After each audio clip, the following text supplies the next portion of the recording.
เรื่องวันนี้ผมบอกเลยว่ามันคือภาพของประเทศที่เป็นเพื่อนบ้านสนิทที่สุดของสหรัฐอเมริกาค้าขายกันมาเป็น100 ปีอยู่ๆวันหนึ่งก็โดนเพื่อนบ้านตัวเองเอาปืนจ่อหัวเรียกค่าไถ่เรื่องมีอยู่ว่าประธานาธิบดีโดนัลด์ทรัมป์ขีดเส้นตายไว้ว่าถ้าตกลงกันไม่ได้สินค้าแคนาดาเจอภาษี 50% เต็มๆฝ่ายแคนาดาก็ส่งคนไปเจรจาที่วอชิงตันแล้ว3 รอบพอรอบล่าสุดสหรัฐยื่นข้อเสนอมาให้ปุ๊บปรากฏว่าทีมแคนาดาอ่านแล้วสายหน้าไม่เอาไม่พอแล้วสิ่งที่สหรัฐขอแลกเนี่ยมันแปลกมากเขาไม่ได้ขอแค่เรื่องภาษีแต่ขอให้แคนาดาเอาแอลกอฮอล์อเมริกันกลับขึ้นชั้นวางในร้านต้องบอกแบบนี้ก่อนณวันนั้นทั้ง2 ฝ่ายยังไม่พร้อมจะทำข้อตกลงโดยวันที่11 สิงหาคมฝ่ายสหรัฐยื่นข้อเสนอชุดใหม่ให้ทีมเจรจาแคนาดาและมีรายงานว่าฝ่ายแคนาดาไม่พอใจกับสิ่งที่ได้รับโดยเจ้าหน้าที่ระดับสูงแคนาดายังปักหลักอยู่ที่วอชิงตันไม่ยอมกลับบ้านโดยคนที่นำทีมคือนายโดมินิก เลอบลองรัฐมนตรีที่ดูแลความสัมพันธ์แคนาดาสหรัฐซึ่งเข้าพบนายเจมิสัน เกลียร์ผู้แทนการค้าสหรัฐเป็นครั้งที่3ในรอบ3 สัปดาห์สิ่งที่แคนาดาต้องการคือเขาไม่ได้อยากได้แค่ให้ยกเลิกภาษีชุดวันที่19แต่เขาอยากได้มากกว่านั้นคืออยากให้ผ่อนคลายภาษีรายอุตสาหกรรมที่กดคอเขาอยู่ก่อนแล้วด้วยคือตอนนี้แคนาดาโดนภาษีเหล็กกับอลูมิเนียม 50% ยานยนต์ 25% ไม้แปรรูป 10% เฟอร์นิเจอร์ไม้อีก 25%ของพวกนี้คือเส้นเลือดใหญ่ของเศรษฐกิจแคนาดาทั้งนั้นส่วนฝั่งสหรัฐเรียกร้องกลับมา9 อย่างหลักโดยบอกไว้ว่ามีทั้งเรื่องให้แคนาดายอมรับโควต้าส่งออกเหล็กและอลูมิเนียมให้ยกเลิกภาษีตอบโต้ที่แคนาดาเก็บรถอเมริกันให้ยกเลิกข้อจำกัดการจัดซื้อจัดจ้างระดับมณฑลให้ยอมรับการตีความของสหรัฐในเรื่องการจัดสรรโควต้านมและที่แปลกที่สุดคือขอให้เอาเครื่องดื่มแอลกอฮอล์อเมริกันกลับไปวางบนชั้นร้านแอลกอฮอล์ของมณฑลต่างๆในแคนาดาแถมยังขอสร้างความร่วมมือใหม่ด้านความมั่นคงแร่ธาตุสำคัญและพลังงานเพื่อให้สหรัฐได้สิทธิพิเศษในการเข้าตลาดสรุปง่ายๆคือสหรัฐยอมลดให้บางเรื่องแต่ขอแลกกับสิ่งที่แคนาดาให้ไม่ได้โดยเส้นตายคือวันที่19 สิงหาคมนี้ซึ่งภาษีชุดใหม่คือ 50% และสำนักกฎหมาย Holland and Knight ประเมินว่าครอบคลุมสินค้าแคนาดามูลค่าเกือบ 20,000 ล้านดอลลาร์สหรัฐคิดเป็นเงินไทยประมาณ 660,000 ล้านบาทและที่หนักคือสหพันธ์ธุรกิจอิสระแห่งแคนาดาระบุว่าภาษีชุดนี้จะเก็บแม้กับสินค้าที่ผ่านเกณฑ์ข้อตกลงการค้าเสรีอเมริกาและไม่มีวันหมดอายุด้วยต่อมาการที่เลอบลองต้องบินไปพบเกลียถึง3 ครั้งใน 3 สัปดาห์มันบอก2 อย่างพร้อมกันว่าแคนาดามีอะไรบางอย่างที่สหรัฐอยากได้จริงๆไม่งั้นคงไม่นั่งคุยซ้ำ3 รอบแต่อย่างที่2ซึ่งสำคัญกว่าคือมันเผยจุดอ่อนของโครงสร้างการเจรจาแบบนี้เพราะตัวเลอบลังเองยอมรับกับสื่อว่าเกลียไม่มีอำนาจปิดดีลเพราะดีลจริงต้องไปจบที่โต๊ะระหว่างนายกรัฐมนตรีมาร์ค คาร์นีกับตัวประธานาธิบดีทรัมป์เท่านั้นหากมองในเชิงยุทธศาสตร์การประชุมทีๆใกล้เส้นตายแบบนี้คือแท็กติกบีบเค้นคลาสสิกยิ่งใกล้วันดีเดย์ต้นทุนของการไม่มีดีลจะยิ่งพุ่งขึ้นสำหรับฝ่ายที่เสียหายมากกว่าซึ่งในกรณีนี้แคนาดาส่งออกไปสหรัฐราว3 ใน 4ของทั้งหมดสหรัฐจึงถือไพ่ที่หนากว่าในระยะสั้นการเลื่อนยื่นข้อเสนอมาให้เหลือเวลาแค่6 วันก็คือการบีบให้อีกฝ่ายต้องรีบตัดสินใจโดยไม่มีเวลาหารือกับผู้ว่าการมณฑลหรือภาคอุตสาหกรรมให้ครบถ้วนแต่แคนาดาก็ไม่ได้ยอมง่ายๆเพราะหัวหน้าคณะเจรจาแคนาดาส่งสัญญาณกลับไปว่าถ้าภาษีวันที่19มีผลจริงการเจรจาอาจต้องหยุดลงซึ่งเป็นการเอาความน่าเชื่อถือของทั้งกระบวนการมาวางเป็นเดิมพันต่อมาทำไมเรื่องแอลกอฮอล์กับเรื่องนมถึงกลายเป็น2 ใน 9เงื่อนไขหลักอันนี้ต้องย้อนไปตั้งแต่เดือนมีนาคมปี2568ตอนที่แคนาดาโกรธเรื่องภาษีมณฑลต่างๆก็เลยงัดไม้ตายออกมาคือสั่งถอดแอลกอฮอล์อเมริกันออกจากชั้นวางทั้งหมดยกเว้นแค่มณฑลแอลเบอร์ตากับซัสแคชแวนที่ร้านแอลกอฮอล์เป็นของเอกชนสินค้าอเมริกันหายไปจากชั้นวางกว่า 3,600 รายการและตัวเลขความเสียหายนี่ทำให้เข้าใจว่าทำไมสหรัฐถึงเจ็บสภาผู้ผลิตสุรากลั่นแห่งสหรัฐรายงานว่าการส่งออกแอลกอฮอล์ไปแคนาดาร่วงจาก744 ล้านดอลลาร์ในปี2567เหลือแค่208 ล้านดอลลาร์ในปี2568หายไป536 ล้านดอลลาร์คิดเป็นเงินไทยราว 17,700 ล้านบาทเฉพาะไวน์อย่างเดียวร่วงจาก460 ล้านเหลือ103 ล้านดอลลาร์และสถาบันไวน์อเมริกันระบุว่ายอดที่หายไปในแคนาดาคิดเป็น81% ของยอดขาดทุนไวน์อเมริกันทั่วโลกโอ้โหตัวเลขนี้ไม่ใช่เรื่องเล่นๆเพราะมันไปตกที่รัฐไหน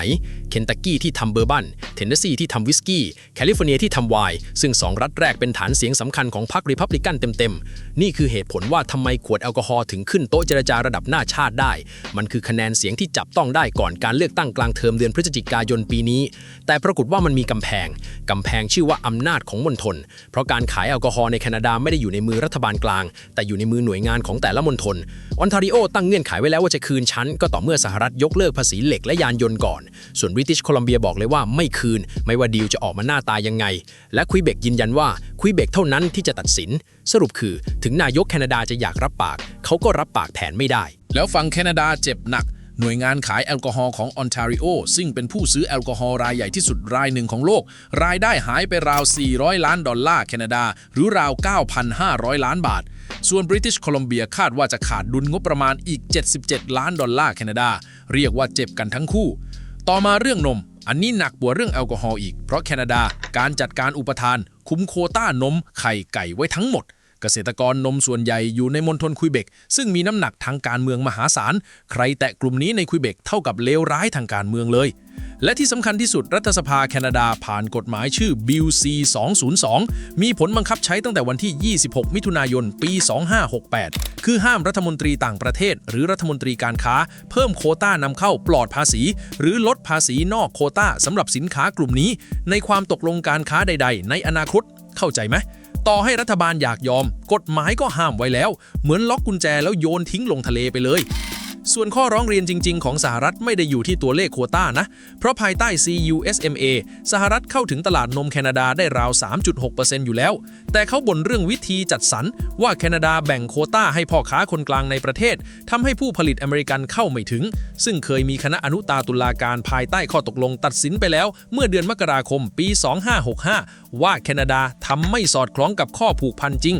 ซึ่งเหตุผลที่สหรัฐเลือก2เรื่องนี้ขึ้นโต๊ะไม่ใช่เพราะมันมีมูลค่าเศรษฐกิจมากที่สุดแต่เพราะมันเป็นชัยชนะที่เล่าง่ายสำหรับนักการเมืองต่อมาเคสข้าวสาลีดูรัมของราฟกูดเดลปัจจุบันเป็นสมาชิกคณะปรึกษาด้านความสัมพันธ์เศรษฐกิจแคนาดาสหรัฐอดีตข้าหลวงใหญ่และอดีตรัฐมนตรีหลายกระทรวงแกเล่าบทเรียนเมื่อ30 ปีก่อนตอนเป็นรัฐมนตรีเกษตรว่าตอนนั้นสหรัฐหงุดหงิดที่ข้าวสาลีแคนาดาทะลักเข้าไปก็เลยจะกำหนดเพดานนำเข้าฝ่ายแคนาดารู้ว่าห้ามไม่ได้ก็เลยไม่ห้ามแต่ใช้วิธีเจรจาตั้งเพดานให้สูงจนแตะไม่ถึงผลคือสหรัฐได้คำคุยโตว่าจำกัดการนำเข้าสำเร็จส่วนแคนาดาก็ขายข้าวสาลีได้เต็มเม็ดเต็มหน่วยเหมือนเดิมกูดเดลสรุปเป็นสูตรว่ายกเครดิตให้เขาแต่เก็บเงินไว้กับเรา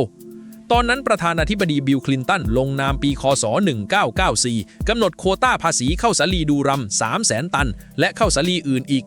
1,50,000 ตันจุดสำคัญคือมันมีอายุแค่1 ปีเท่านั้นและไม่มีการต่ออายุซึ่งนั่นแหละคือชัยชนะของฝั่งแคนาดาคือทำให้ของชั่วคราวไม่กลายเป็นของถาวรอย่างไรก็ตามมีรายงานอีกด้านระบุว่าข้อมูลการส่งออกจากกระทรวงเกษตรสหรัฐที่นักวิชาการมหาวิทยาลัยนอร์ทดาโคตาสเตทบอกชี้ว่าปริมาณส่งออกบางปีเกินระดับเพดานที่ตั้งไว้และคณะกรรมการข้าวสาลีนอร์ทดาโคตาเองก็บันทึกว่าโควต้านี้จำกัดการขายข้าวสาลีแคนาดาในปี 1994 และ 1995 จริงดังนั้นคำที่ว่าไม่เคยแตะเพดานเลยอาจจริงเฉพาะบางปีแต่แก่นคือเราเห็นการเจรจารอบนี้แล้วตรงที่แคนาดายอมคุยเรื่องโควต้าส่งออกเหล็กและอลูมิเนียมคือยอมรับรูปแบบให้เข้าไปประกาศได้ว่าคุมการนำเข้าสำเร็จแต่ต่อรองให้ตัวเลขจริงกระทบตัวเองน้อยที่สุดส่วนภาษี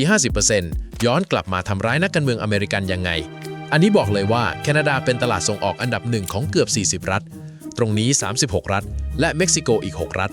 รวมรัฐชายแดนอย่างเท็กซัสแอริโซนานิวเม็กซิโกแคลิฟอร์เนียส่วนรัฐที่พึ่งพาแคนาดาหนักที่สุดคือนอร์ทดาโคตาส่งออกไปแคนาดาถึง 82% ของยอดส่งออกทั้งหมดส่วนคำที่ว่าสหรัฐขายให้แคนาดามากกว่าขายให้อังกฤษฝรั่งเศสจีนญี่ปุ่นรวมกันอันนี้มีที่มาจากคำพูดของอดีตรัฐมนตรีต่างประเทศแคนาดาและข้อมูลสำนักเศรษฐกิจสหรัฐก็สนับสนุนในภาพรวม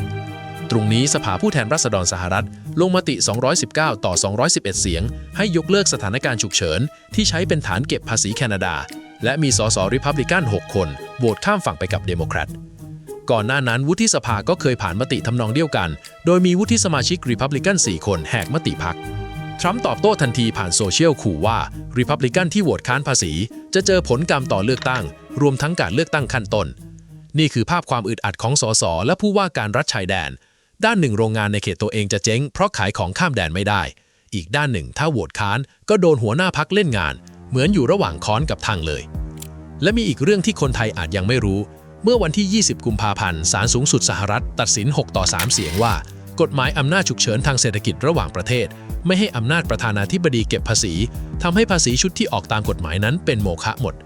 ทรัมป์ต้องออกคำสั่งยกเลิกมีผลวันที่ 24 กุมภาพันธ์ แต่ปรากฏว่าแกไม่ยอมแพ้หันไปใช้ฐานอำนาจอื่นแทนคือมาตรา 232 ที่ยังใช้ได้อยู่และภาษีชุดวันที่ 19 สิงหาคมนี้รายงานว่าใช้ฐานอำนาจตามมาตรา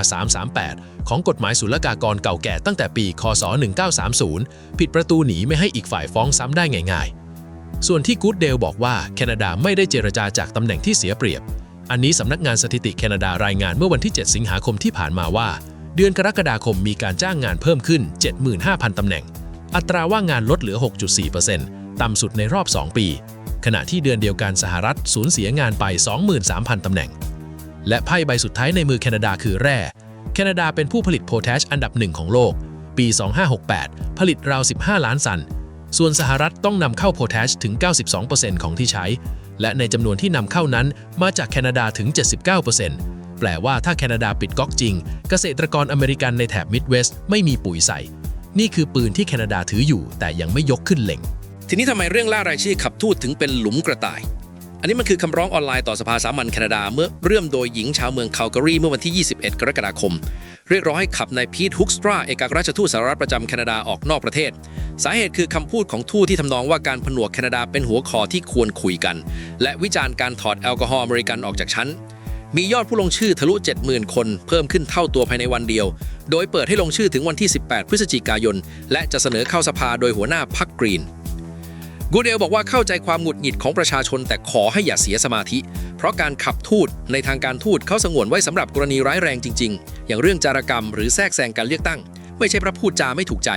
แถมตัวทูตไม่ใช่คนกำหนดนโยบายเขาเป็นแค่คนถือสารไล่คนถือสารไปก็ได้คนใหม่ที่ถือสารฉบับเดิมมาอยู่ดี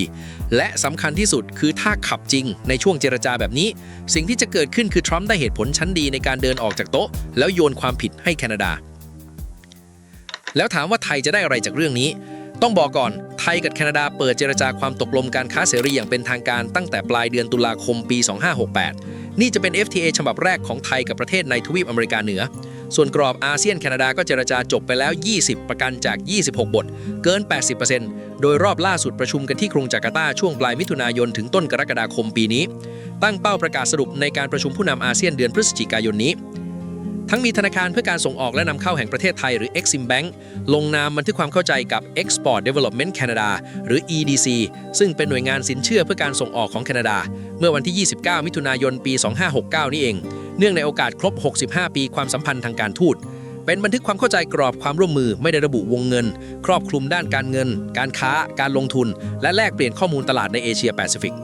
ทีนี้จิ๊กซอว์มันต่อกันยังไง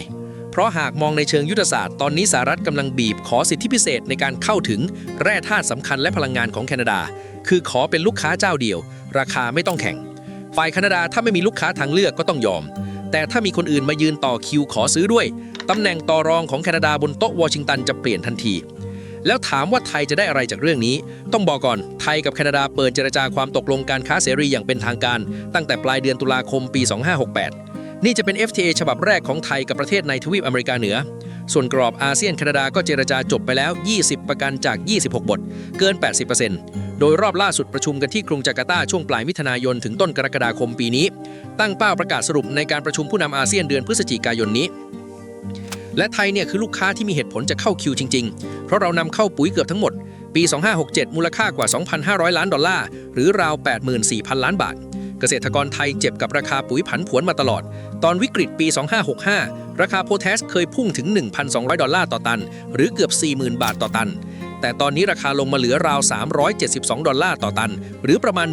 12,300 บาทต่อตันบอกเลยนี่คือจังหวะทองราคาต่ำผู้ขายกำลังหาตลาดใหม่ส่วนเรามีกลไกการเงินพร้อมจากดีล Exim กับ EDC และมีโต๊ะเจรจา FTA เปิดอยู่พอดีถ้าไทยเสนอสัญญาซื้อขายระยะยาวล็อกราคาไว้ตอนนี้เกษตรกรไทยได้ปุ๋ยราคานิ่งส่วนแคนาดาได้ตลาดสำรองไว้ต่อรองกับวอชิงตัน